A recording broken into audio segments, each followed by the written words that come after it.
আজকে বানাবো বাঁধাকপির পাকোড়া। তো ফার্স্টে আমি বাঁধাকপিগুলোকে কুচি করে ধুয়ে নিয়ে আসছি। এরপরে পানি গরম দিয়ে দিলাম, পানি গরম হয়ে গেছে, এর ভিতরে দিয়ে দিচ্ছি বাঁধাকপিগুলো। পরশ না ক্যারে, অসহ্য। আচ্ছা, এগুলো আমি এখন সব দিয়ে দিলাম।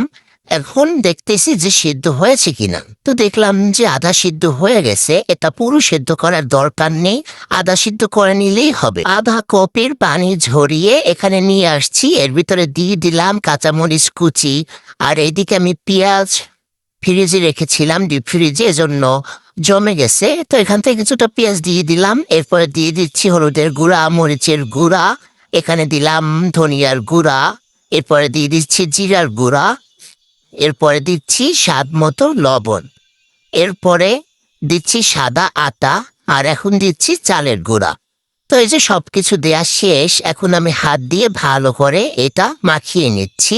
সন্ধ্যাবেলা এই নাস্তাটা বানিয়ে খাবেন, অনেক ভালো লাগবে। আমার তো সন্ধ্যা হলেই ঝাল ঝাল কিছু খেতে ইচ্ছে করে।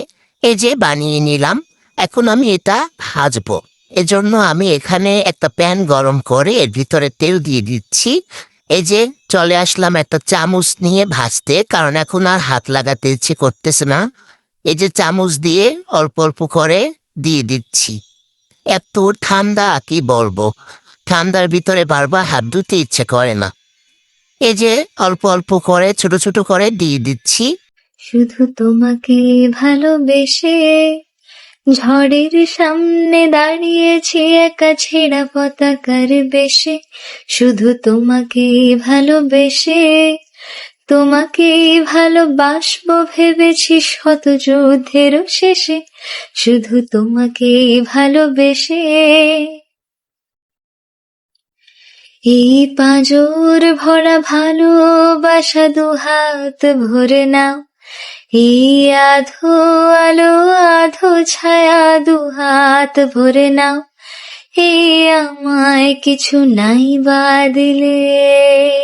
ভাজা শেষ, এখন আমি সবগুলো প্লেটে উঠিয়ে নিচ্ছি। কি সুন্দর কালার আসছে, দেখেছেন?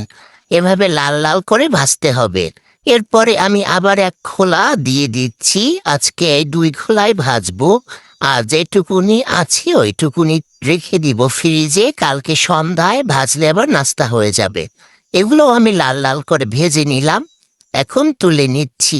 অনেক মচমচে হয়েছে।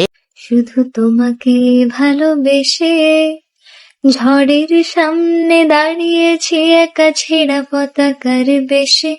শুধু তোমাকে ভালোবেসে তোমাকে ভালোবাসবো ভেবেছি শত যুদ্ধের শেষে।